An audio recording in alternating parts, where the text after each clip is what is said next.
Hello viewers, সবাইকে welcome জানাচ্ছি নতুন আরেকটি ভিডিওতে।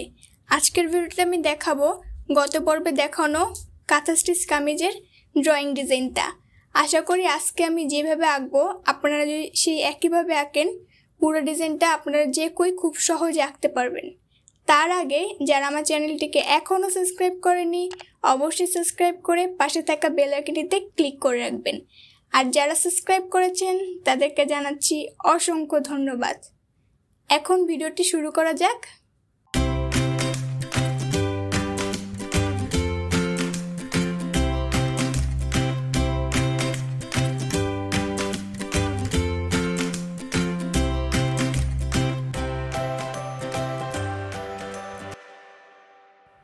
দেখতেই পাচ্ছেন এই যে কামিজটা, এটারই ড্রয়িংটা এখন আমি দেখাবো। কামিজটা ড্রয়িং করার ক্ষেত্রে আপনারা যে কোনো পেন্সিল ইউজ করতে পারেন। আমি এখানে SB2 পেন্সিল ইউজ করেছি, এটা আমার কাছে ভালো মনে হয়েছে। একটু ডিপ কালার পেন্সিল ইউজ করলেই ভালো। ফুল আঁকার ক্ষেত্রে আপনারা 4.5 ইঞ্চি দৈর্ঘ্যবস্তু একটা মাপ নিয়ে আঁকতে পারেন। প্রথমেই আমরা একটা ছোট মিডিয়াম সাইজের একটা গোল দিয়ে নেব, 1/2 ইঞ্চির থেকে একটু বেশি, এবং প্রত্যেকটা পাপড়ির লম্বা হবে 2.5 ইঞ্চি।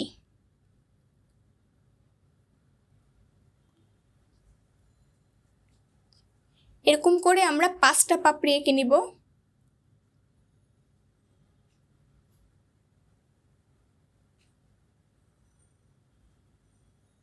সেমভাবে আঁকলে আপনারা খুব সহজভাবেই আঁকতে পারবেন এবং পুরো ডিজাইনটা লং হবে 10 ইঞ্চি। আপনারা 10 ইঞ্চি সাইজের একটা কাগজ নিয়ে নেবেন।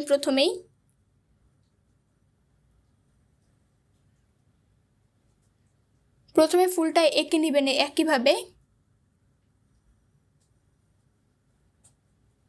ফুলটা আঁকা শেষ হলে ডান সাইড থেকে একটা এবং বাম সাইড থেকে একটা ছোট লতা বের হবে। লতার মধ্যে 3টা পাতা দিব।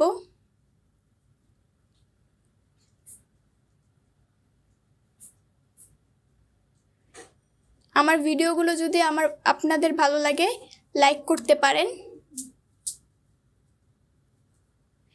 নিচের সাইড দিয়েও এক লতা বের করে নিব।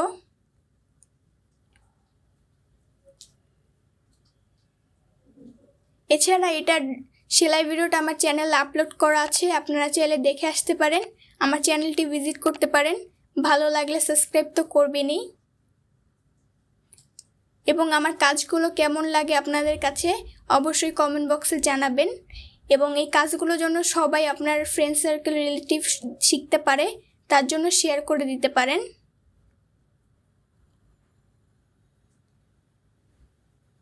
আর যারা এখনও আমার ফেসবুক পেজে জয়েন করেননি তাদেরকে বলবো লিঙ্ক ডেসক্রিপশন বক্সে দেওয়া আছে, আপনারা চাইলে জয়েন করতে পারেন। পেজটি ভালো লাগলে একটি লাইক দিতে পারেন, চাইলে ফলো করতে পারেন। লতাগুলোর ক্ষেত্রে প্রত্যেকটা পাতা যে সমান হতে হবে এমন কোনো কথা নেই, একটু আঁকা বাঁকা করে দিলে এটা একটা ন্যাচারাল ভাব আসে, অনেক সুন্দর লাগে দেখতে। সেমভাবে আপনারা পুরো ড্রয়িংটা কমপ্লিট করবেন।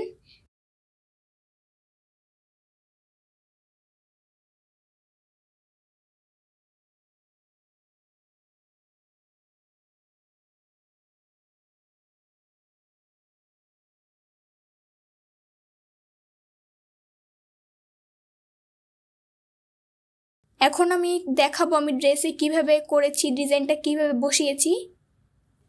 এই যে পুরো ড্রেসে লম্বা লম্বা করে বসিয়েছি, সেমভাবে আপনারা কমপ্লিট করবেন। আশা করি আমার ভিডিওটি আপনাদের ভালো লেগেছে। সম্পূর্ণ ভিডিওটি আমার সাথে থাকার জন্য ধন্যবাদ। আবারও নতুন কোনো ভিডিও নিয়ে চলে আসব। সেই পর্যন্ত সবাই সুস্থ থাকবেন, ভালো থাকবেন। সকলকে জানাচ্ছি অসংখ্য ধন্যবাদ।